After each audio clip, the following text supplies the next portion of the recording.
வணக்கம். நம்ம எல்லாருக்கும் தெரியும் தூத்துக்குடியில ஸ்டெர்லைட் கிரீன் காப்பர் திட்டம்னு ஒரு திட்டம் கொண்டு வராங்க.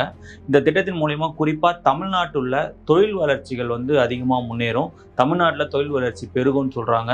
இந்த ஸ்டெர்லைட் கிரீன் காப்பர் மூலியமா கிட்டத்தட்ட நேரடியா 4000 பேருக்கும், மறைமுகமா 20,000 பேருக்கும் வேலை கிடைக்கும்னு சொல்றதுனால, அங்க இருக்கிற மிகவும் படித்த இளைஞர்கள் மிகவும் எதிர்பார்க்குறாங்க இந்த திட்டத்த. ஸ்டெர்லைட் கிரீன் காப்பர் திட்டத்த. அதே மாரி இந்த ஸ்டெர்லைட் கிரீன் காப்பர் திட்டத்தால அங்க உள்ளூர் பகுதிவாசிகள் பெருமளவுல பயனடைவாங்க. விவசாயிகள் பயனடைவாங்க.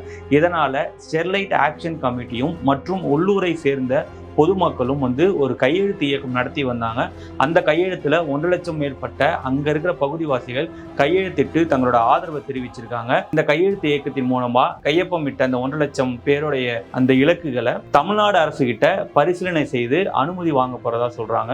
இந்த தூத்துக்குடி ஸ்டெர்லைட் கிரீன் காப்பர் திட்டம் நிறைவேற்றப்பட்டால் அங்க இருக்க பகுதிவாசிகள் பெருமளவு பயனடைவாங்க. இன்னும் இந்த ஸ்டெர்லைட் ஆலைகள் பற்றி என்னென்ன நன்மைகள் இருக்கு, இது மூலமா வரக்கூடிய ஏஐ உள்ளிட்ட ஸ்டெர்லைட் கிரீன் காப்பர் திட்டத்தில் என்னென்ன நன்மைகள் இருக்குன்றத அடுத்தடுத்த காணொலியில் பார்க்கலாம். நன்றி, வணக்கம்.